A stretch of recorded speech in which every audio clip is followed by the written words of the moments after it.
Grassy Posse Packer Nation, welcome to another episode of Packcast, the podcast where you're not to be a Packers fan, but it sure does help. I'm your host, Tom Grassi, and after an exhilarating round one of the 2018 NFL Draft, I'm here to break down the 5 biggest draft surprises from the first night.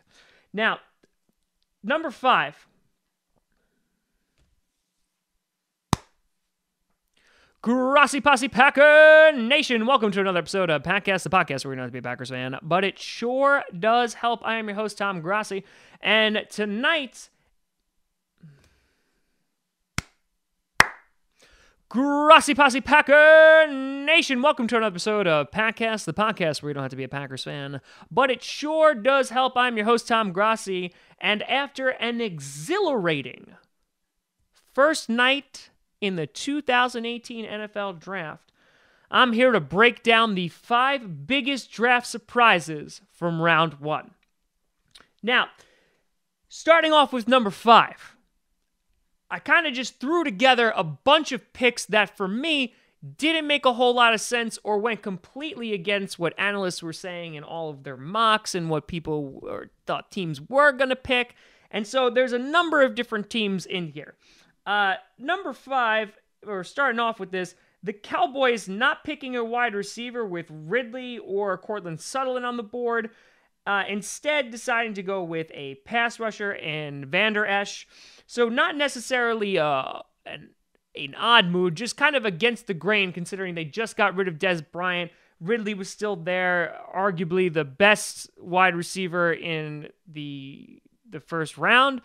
However, teams seem to disagree since he dropped down to the Falcons. You had DJ Moore that was picked before him as well by the Panthers. Just an odd choice considering that was kind of the consensus that they would be going after wide receiver.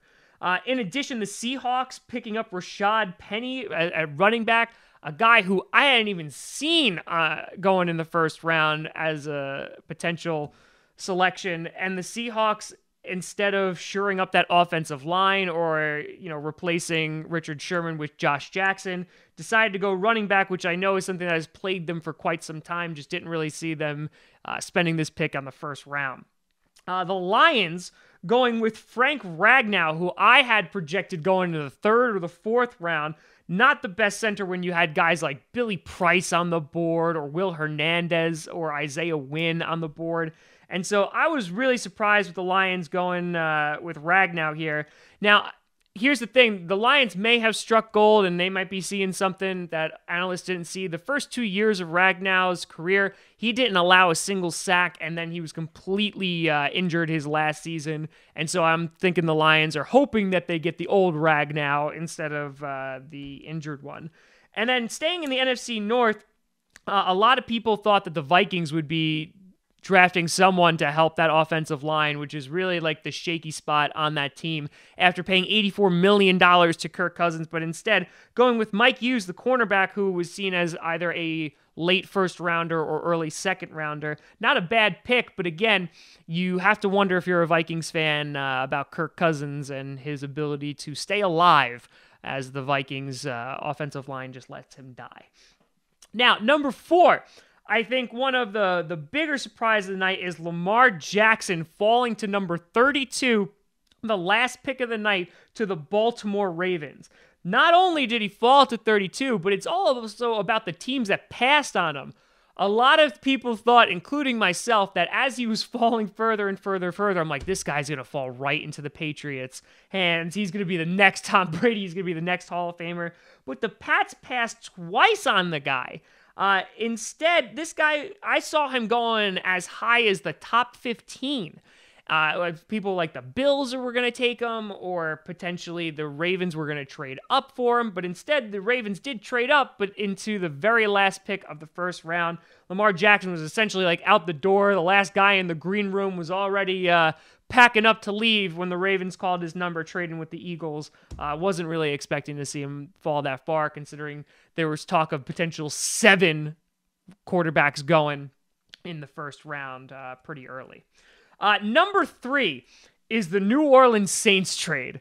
And I know I'm a little biased here because I'm a Packers fan, and I have to say, when the Packers traded that number 14 pick, I thought it was a joke, and I got very, very angry going to number 27. But the Saints trading up, I thought at some point they were going to be, with this trade, because they gave up a first-round pick next year to the Packers to do this, and they selected Marcus Davenport, which the guy has a great motor. He's really, really raw. A lot of people saw Davenport potentially going to the Packers, even though the Packers definitely needed a cornerback more.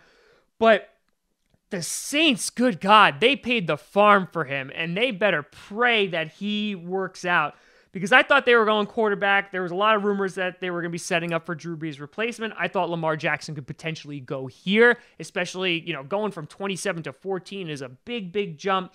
And the Packers wound up getting their guy anyway 4 picks later and wound up just trading a third round for essentially a first round next year. So the Packers definitely won out on that deal, getting the player that they wanted and also securing future picks. But the Saints, man, yikes. If you are a fan of the Saints, you really got to hope that he pans out. And it doesn't make the Saints front office look pretty bad. Because I know the Saints defense is like that one weak spot on the team, but that's a heavy price to pay. Number 2, Josh Rosen falling to number 10 to the Cardinals.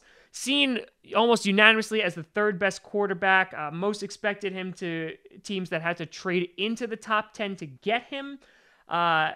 Rosen afterwards, by the way, saying that there was 9 mistakes chosen before him. Obviously, having a little bit of a chip on his shoulder. People were comparing him to like Aaron Rodgers. Listen, he didn't sit there until number 21. But I'm surprised that Rosen fell this far, considering people thought that it was going to go back to back to back to back. There was going to be Sam Darnold, and then there was going to be Allen, and then Rosen, kind of all chosen in a row. A lot of people thought the Jets were going to get him, but alas, Rosen fell to number 10 to the Cardinals, who desperately needed a quarterback, and they got their guy. And in my opinion, the number one biggest surprise of round 1 is the fact that the Browns selected Baker Mayfield, number 1 overall. Out of all the mocks that I have done, all the mocks that I had seen, I did not see Baker Mayfield going number 1. It was usually between Darnold or you had Allen up there. I didn't really see Rosen too much, but this guy consistently was ranked outside of the top 3 quarterbacks by almost every single analyst. Over the past few weeks, he's been getting a little bit more momentum. They've been touting the fact that he's a great locker room presence, that he has a great attitude. But that being said, if you're a Browns fan, you got to be real nervous about this. The fact that you passed out on Darnold, Allen, and Rosen, you're going to be watching those careers very closely, and hopefully this doesn't come back to bite you. Because while he seems like a great locker room addition, and he's decently accurate, his underneath throws really aren't that great, and I just don't know if he is NFL ready right now. But we shall see. And with that, what is your opinion on what you thought the the first night in the NFL draft's biggest surprises were? I think right off the bat, this was a crazy draft. Lots of trades going on. Players coming off the board that we did not expect. Players still on the board like Harold Landry or Josh Jackson that slipped into the second round. I'm curious what you think, so let me know in the comments down below. If you are a fan of any of the teams that I mentioned, are you happy with these trades? Are you happy with your selections? Let me know. You can always find me at TomGrossiComedy.com, TomGrossi Comedy, or Tom Grossi Comedy on the Twitter and the Instagram and the Facebook, or check out the Patreon, Tom Grossi Comedy. Always appreciate that. You can check out Packcast, which is this podcast. We're on SoundCloud, iTunes, Google Play Music, and of course here on the YouTube. We'll also be live streaming round 2 of the draft starting at 7 p.m. Eastern tomorrow, and also rounds 4 through 7 on Saturday starting at 12 p.m. Eastern. So thank you so much for watching.